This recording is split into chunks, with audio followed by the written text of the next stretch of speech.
বাংলাদেশের বগুড়ার এক শয়তানের জন্ম হয়েছে আসাদ নূর। আমার নবীকে নিয়ে গালিগালাজ করে, নবীকে বলেছে যে মরু ডাকাত, মক্কার মরু ডাকাত বলেছে। নাউজুবিল্লাহ বলেন। আমার নবী কি ডাকাতি করেছে? আমি অবাক হয়ে গেছি আর রাহিকুল মাকতুম পড়তে গিয়ে। এই শয়তানগুলো তো পড়াশোনা করে না, ভারতের পানি পড়া খায়, আমেরিকার তাবিজ নেয়, ইহুদি খ্রিস্টানের টাকা নিয়ে কোনো কাজ নাই আর কোনো ধর্মের বিরুদ্ধে লাগে না, শুধুমাত্র মুসলমান আর ইসলাম ধর্মের বিরুদ্ধে কথা বলে। ঠিক কিনা বলেন? আমার বিরুদ্ধে বলেন আপত্তি নাই, আমার বাবার বিরুদ্ধে বলেন আপত্তি নাই, কিন্তু রাসূলের বিরুদ্ধে বললে আমরা তার বিচার চাই। ঠিক কিনা বলেন? রাসূলের বিবাহ নিয়ে তারা কথা বলে।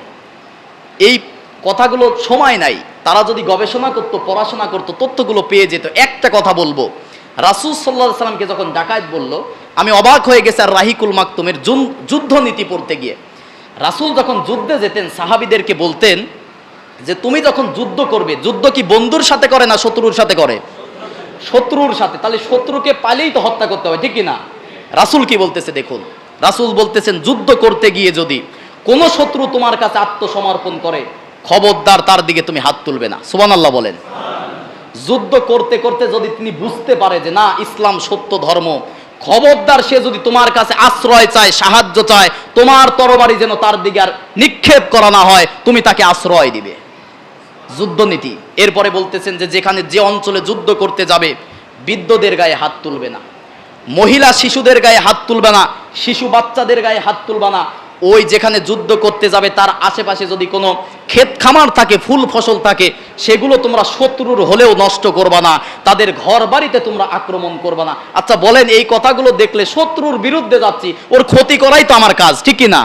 কিন্তু বলতেছে ঘর বাড়ি ভাঙা যাবে না, ফসল নষ্ট করা যাবে না, আত্মসমর্পণ করলে তার দিকে আর আঘাত করা যাবে না, সে যদি আশ্রয় চায় তাকে নিরাপত্তা দিতে হবে, ফসল নষ্ট করা যাবে না, মহিলাদের উপরে আক্রমণ করা যাবে না, এলাকার বৃদ্ধ যারা আছে তাদের উপরে আক্রমণ করা যাবে না, এবং অন্য ধর্মের পাদ্রী যাজক যারা আছে, ধর্ম যারা চর্চা করে, হোক ইহুদি হোক খ্রিস্টান নাসারা বৌদ্ধ যাই হোক না কেন, ধর্ম যারা চর্চা করে তাদের গায়ে হাত দিতে পারবা না। এটা কি আর যুদ্ধনীতির? এগুলো যদি জানতো বিশ্ব নবীকে কি আর ডাকাত বলার সুযোগ থাকে বলেন? জ্ঞান শূন্য বললাম না, তারা তো আর ইসলামের বিরুদ্ধে কথা বলা ছাড়া, কারণ ইহুদি খ্রিস্টানের টাকাকে মুসলমানের ঘরে জন্ম নিয়ে মুসলমানের বিরুদ্ধে তারা কাজ করে, ঠিক কি না? আমরা এখানে সবাই মুমিন মুসলমান, আমাদের আখিরাতের প্রস্তুতি নেওয়ার দরকার আছে। অনেকে আখিরাত এখন আবার বিশ্বাস করে না। ওই যে আসাদ নূরের কথা বললাম, এরা আবার আখিরাত বিশ্বাস করে না। তসলিমা নাসরিন আছে, আখিরাত বিশ্বাস করে না। কেউ যদি আখিরাত বিশ্বাস না করে, সে কি আর মুসলমান থাকতে পারে? এমানে মুজমাল, এমানে মুফাসসাল পড়ি না আমরা, আমানতু বিল্লাহি ওয়া মালাইকাতিহি ওয়া কুতুবিহি ওয়া রুসুলিহি ওয়াল ইয়াউমিল আখির। আল্লাহর প্রতি বিশ্বাস, ফেরেশতাদের প্রতি বিশ্বাস, আসমানি কিতাবের প্রতি বিশ্বাস, নবী রাসূলের প্রতি বিশ্বাস, আখিরাতের প্রতি বিশ্বাস, তকদিরের ভালো মন্দের প্রতি বিশ্বাস। আখিরাত আছে না? আখিরাতের প্রতি যদি কেউ বিশ্বাস না করে, তার এহকাল পরকাল দুই কালই ধ্বংস। এই যে নাস্তিকগুলা বলে আখিরাত নাই, there is no God, unseen is nothing. যা দেখি না গুরুর বচনে, যা দেখি না দু নয়নে, তা মানি না গুরুর বচনে। যে জিনিস দেখা যায় না তা মানি না। আল্লাহ বলতে কিচ্ছু নাই, দেয়ার ইজ নো গড, আল্লাহ মানি না, এই কথা তারা বলে। আমি চিন্তা করি কিয়ামতের দিন এদের কি দুর্গতি হবে যদি গিয়ে আমরা দেখি যে আল্লাহ বলতে কিচ্ছু নাই, আল্লাহ মাফ করুক, উদাহরণ দিচ্ছি। তাহলে যদি দেখি যে না মাটি করে যাচ্ছি, তাহলে তার ঝামেলা নাই, আছে ঝামেলা। কিন্তু তারা যদি গিয়ে দেখে যে না আল্লাহ বলতে কিছু আছে, ওরা তো দুনিয়ায় আল্লাহ বিশ্বাস করে নাই, তাদের কি অবস্থা হবে চিন্তা করছেন? এদের জন্য আল্লাহ পাক সূরা ইউসুফের 106 নম্বর আয়াতের মধ্যে বলতেছেন, ওমা ইউমিনু আকসারুহুম বিল্লাহি ইল্লা ওয়া হুম মুশরিকুন। ওদের অধিকাংশ লোকের ঈমান আছে, বিশ্বাস করে, কিন্তু তারা স্বীকার করতে চায় না, তারা হচ্ছে মুশরিক। আল্লাহ রাসূল সাল্লাল্লাহু আলাইহি ওয়াসাল্লাম বলেছেন, মা ইউরিদিল্লাহু বিহি খায়রা ইউফাক্কিহু ফিদ্দীন।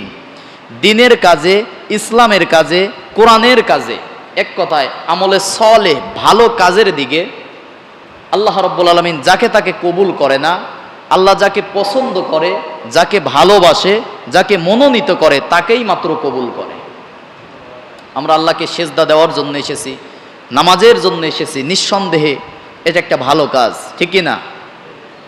ওয়াসজুদ ওয়াক্তারিব, সূরা আলাকের শেষ নম্বর আয়াতের মধ্যে আল্লাহ সুবহানাহু ওয়া তাআলা বলেন যে তোমরা আমি আল্লাহর যারা নিকটবর্তী হতে চাও, দুনিয়ার কোনো তন্ত্রমন্ত্র দিয়ে আমি আল্লাহ রাব্বুল আলামিনের নিকটবর্তী হওয়া যাবে না। আমি আল্লাহ রাব্বুল আলামিনের যদি নিকটবর্তী হতে চাও, কি করো? অসজুদ, আমি আল্লাহকে তোমরা সেজদা দাও। অকতারিব, আমি আল্লাহর নিকটবর্তী হয়ে যাও। এজন্য আল্লাহ রাব্বুল আলামিনের সান্নিধ্য লাভ করার জন্য, আল্লাহকে পাওয়ার জন্য সেজদার বিকল্প কিচ্ছু নেই।